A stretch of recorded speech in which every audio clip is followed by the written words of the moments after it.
안녕하십니까? 안녕하세요. 네. 이렇게 시장에 가면 이런 용기들 요즘 많이 보셨을 거예요. 네. 근데 이제 여기다 꽃을 꽂으려면 밑에가 굉장히 꽃갈처럼 많이 비어 있어서 여기를 메꾸셔야 되는데 저는 이렇게 플로라폼을 쓰지 않고 이렇게 스티로폼을 좀 써요. 스티로폼 높이가 한 5cm 정도 되는 거를 이렇게 넣으신 다음에 그 다음에 이제 얘를 올려놓고 그리고 이 플로드지. 그래서 저는 항상 꽃을 늘 이렇게 이제 정기적으로 꽂는 데는 그 에어컨 뒤나 뭐 이렇게 잘 보이지 않는 데다가 철사, 가위, 그다음에 플루드지 한 롤 이렇게 갖다 놔요. 왜냐하면 이게 굉장히 별거 아닌데 이게 없음으로 해서 굉장히 또 갔다 와야 되는 그런 번거로움이 있거든요. 그래서 가끔 이렇게 해놓으면 버릴 때 이제 나중에 치워주시는 분이 어쩌다 치워주시면 싹 버려버려요. 저는 재활용을 하려고 생각했는데 그래서 이제 그렇게 감춰놓는 편이고 얘는 이제 이렇게 세로로 제가 놓을 거거든요. 가로로 놓지 않고 세로로 놓는데 꽂으려면 이렇게 세로로 해서 조금 공간을 비워주시고요. 그 다음에 한 3분의 1 정도 여기 3분의 1 정도에서 조금 좀 작게 해서 2개를 제가 잘라요. 그래서 양옆에 다시 쭉쭉 이럴 때 주의해야 될 점은 손가락으로 너무 눌러서 구멍을 좀 내지 않도록 그렇게 하는 게 좀 주의를 하셔야 되고요. 자, 이렇게 해서 어쨌든 꽉 채워서 이렇게 만들어 놓습니다.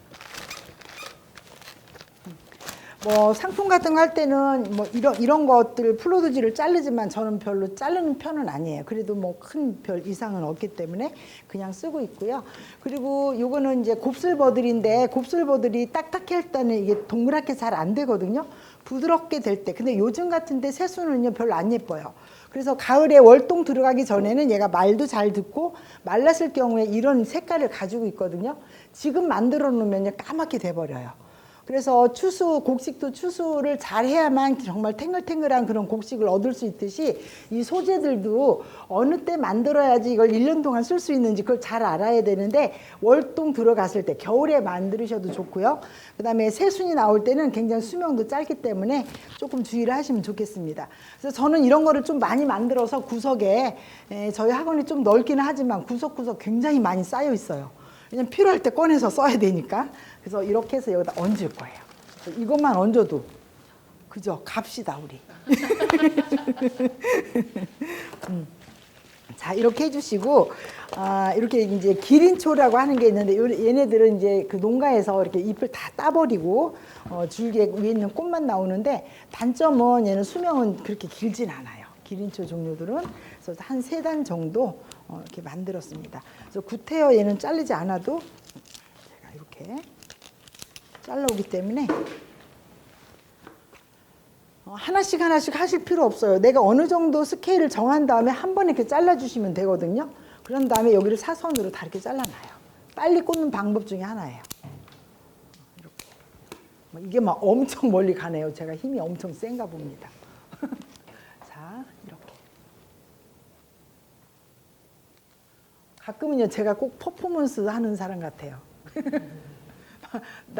이 의자에도 막 올라가서 꽂기도 하고 막 그러거든요. 높이의 스케줄을 이미 알고 있기 때문에 그렇습니다. 자, 그래도 이제 교차는 조금 피하고 싶어서 이렇게 넣어주고요. 그다음에 또 다시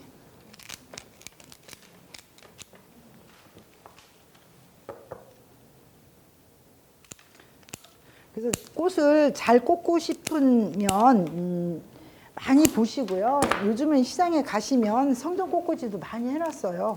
근데 이제 많이 해놨는데 하나의 단점은 뭐냐면 소재를 좀 많이 팔고 싶어서 소재를 많이 넣어서 꽂아놓는 걸 많이 보거든요. 그거 따라 하실 필요 없으세요. 그다음에 이제 중간에 이렇게 곡선들이 있는 것들은 사이사이 이렇게 라인을 주면서 이렇게 자연적인 라인을 표현을 해서 이렇게 하시면 되겠어요.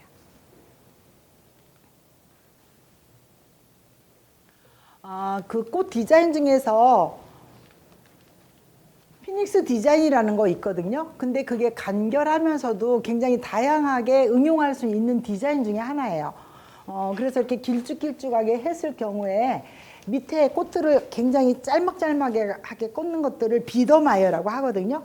근데 얘는 이렇게 했지만 밑에를 꼭 비더마이어로 할 필요는 없어요. 내가 여기서 뭐 나무 껍질 같은 걸 이용해도 되고, 그 다음에 선적인 거 다른 걸 이용해도 되고, 충분히 이용하시면 돼요. 그렇지만 이제 내가 어디 시험을 보는데 비더마이어를 꽂으라고 했을 때는 그거는 정상적으로 꽂으셔야 되는 거죠. 그렇지만 작품 생활을 할 때는 그런 것들을 다 초월해서 내가 하고자 하는 형태. 제가 늘 하는 말이 그거예요. 아무리 디자인이 뭐 비더마이어가 들어가고 다른 그 베이직 그런 테크닉이 들어갔다 하더라도 상품으로 갈 때는 무조건 이뻐야 된다. 저는 그걸 굉장히 강조하는 편이에요. 이쁘지 않으면 그건 네 생각이잖아. 그죠? 이뻐야 되는 거야. 이뻐야 고객이 사가죠. 꽃을 왜 배울까요? 예전에는 꽃을 배우면 그 교수가 그 하나의 그 뭐라고 하죠? 뭐 신부 수업이라고 하지만 지금은요 신부 수업이라고 하지 않습니다. 자, 이렇게 해서 벌려놓는 이유는 제가 이 안에다가 다른 것들을 좀 꽂아 보려고 하거든요. 조금 작게. 이 이반호프는요 색깔이 여러 가지 그 물을 들여서 팔기도 해요. 지금 저도 이거 지금 물 들인 거 붉은색 물을 들인 거를 갖고 왔는데 좀 거칠은 질감이 있지만 그래도 굉장히 자연스럽기 때문에 많이 좋아하고 있어요 사람들이. 얘가요 지금 사실 앞뒤가 없어요. 제가 이제 앞에서 꽂다 보니까 앞뒤로 좀 표현이 되지만 사실은 그리고 얘는 지금 고정을 안 했기 때문에 내가 하고자 하는 대로 움직이거든요.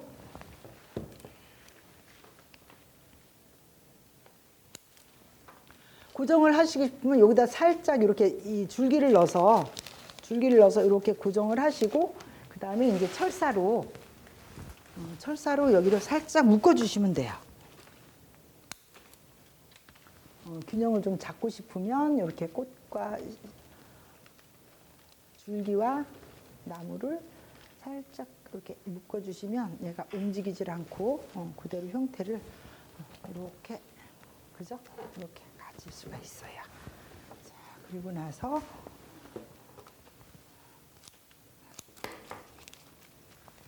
안에서부터 바깥쪽으로 맨드라미를 좀 낮게 꽂아줄 거예요.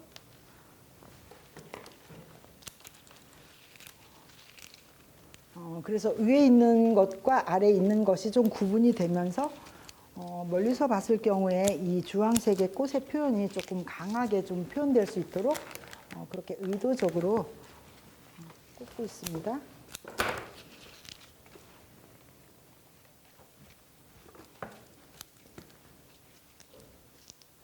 세상에 이런 직업이 어디 있어요? 너무 행복하죠?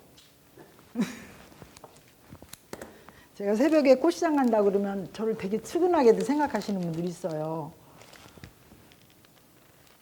근데 저는 꽃시장에 가면 좋은 게 돈을 몇십만 원씩 들고 가잖아요. 내가 옷을 사러 가면 그렇게 돈을 들고 가서 옷을 못 사요. 카드로 긁으면서도 이거 좀 너무 비싸지 않나 이런데 꽃은 많이 사는 만큼 또 수입이 들어오잖아요. 그죠? 50만 원어치 사면 150만 원이 들어오잖아요. 그러니까 과감하게 행복하게 투자를 하는 거죠. 근데 가끔씩 남자분들이 그거 꽃 사서 뭐 금방 시드는데 뭐 원가 생각하고 그거 아깝다라고 하시는데 사람이 그런 사람도 있어야죠. 다 좋아하면 어떡해요. 그죠? 이것도 이쪽에다가 같이 열매도 같이 넣어주시면 맨드라미의 그 질감, 그 다음에 여기 그 꽈립에 대한 질감이 서로 달라서 얘는 점으로 보이시거든요. 점으로 보여서 이렇게 하시면 될 것 같아요. 줄기는 내가 좀 길게 넣고 싶은데 줄기가 짧다 싶으면 여기에 나오는 이런 줄기 같은 거 있죠? 이런 걸 이용해서 쓰시면 되겠습니다.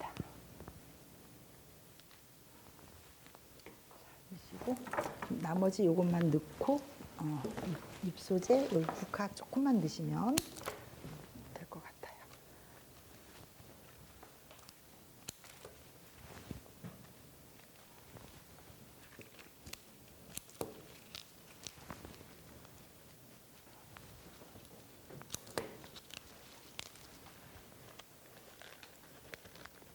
그리고 이제 저는 이제 일주일 항상 이제 교회에다 꽃을 꽂게 되는데 이번 어떤 때는 이제 그 명절 같은 때는 꽃시장이 놀잖아요. 그럴 때는 제가 난 같은 거 아니면 국화, 대국 같은 거 이런 걸 갖다 놓거든요. 근데 이제 난을 놓으면은 그게요 한 2달 정도 가나 봐요. 왜 2달이 가냐면 상태를 좋은 걸 사셔야 돼. 난도 그냥 활짝 핀 거. 어느 정도 난에 대한 지식이 없으면 그때 당시 무조건 이쁜 것만 사게 되면 금방 시들어 버리거든요. 근데 어느 정도 난에 대한 지식을 알면 이 봉우리가 언제쯤 피겠구나, 폈을 경우에 수명이 얼마 가겠구나, 그렇게까지 생각이 돼요. 그래서 이렇게 앞쪽에 여러분들이 보시는 쪽이 앞쪽이 되겠습니다.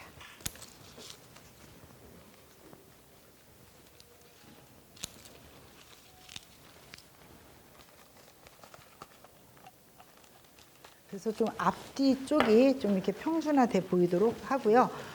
이 풍선초는 예전에는 많이 없었는데 지금은 풍선초 굉장히 많이 나오고요. 혹시 이제 그 조그만 그냥 흙 있는 그런 집에 사시는 분들은 얘가 시간이 지나고 나면 얘가 뽕 터져요. 그리고 이 안에서 약간 그 솜같이 그렇게 씨가 나오거든요. 받아놨다가 내년에 심으시면 나요. 그래서 혹시 전원주택을 갖고 계신 분들은 조금 활용하시면 좀 좋을 것 같아요. 저는 어렸을 때 저희 친정아버지가 하도 이런 식물들을 너무 좋아하셔가지고 이런 걸 마음대로 자르진 못했어요. 왜냐면 자르면 화를 내시더라고요. 근데 저는 그거를 몰래 잘라서 갖다 꽂아놓고 이렇게 했거든요. 근데 제가 이렇게 직업이 되리라고는 생각을 못했습니다.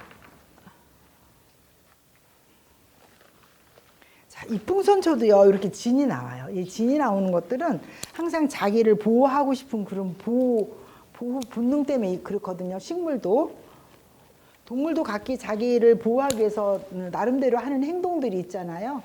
그렇듯이 이 식물도 이렇게 진이 나오는 것들은 진이 나오는 그런 이유가 있어요. 저희들이 잘 몰라서 그렇죠. 이렇게 사방에서 보는 것들은 이렇게 돌려가면서 꽂아주셔야 돼요. 돌려가면서 꽂아주셔야 이게 중심이 잘 맞는지 그것도 확인이 되거든요.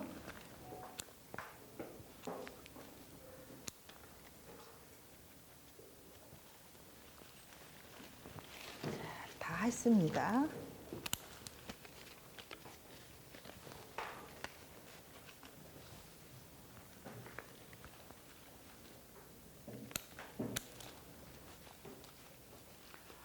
얘는 레몬잎이에요. 이 레몬잎은 거의 100% 수입을 들어와요. 그리고 얘는 이제 꽃 시장에 많이 다녀보신 분은 아시겠지만 1년 12달 가격이 일정해요.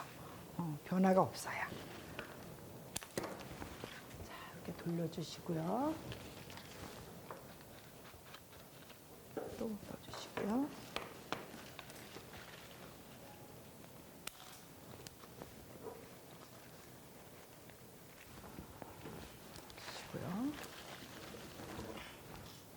제가 지금 잘하고 있는지 모르겠어요. 시간은 자꾸 가고 여러분들도 보내드려야 되겠고.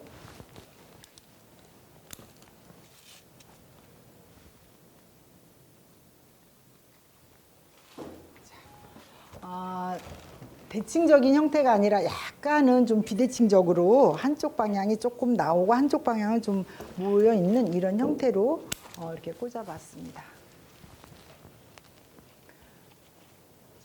꽃이 많이 들어가지 않아도 괜찮아요. 많이 들어가지 않아도 뭔가 컬러적인 거라든가 아니면 각각 소재가 갖고 있는 그런 질감에 대한 것만 조금 표현해 주시면은 아주 간단하면서도 잘 할 수 있지만 여기서 포인트는 이렇게 구조물 같은 거 짜놓으시고 충분히 활용하시라는 거.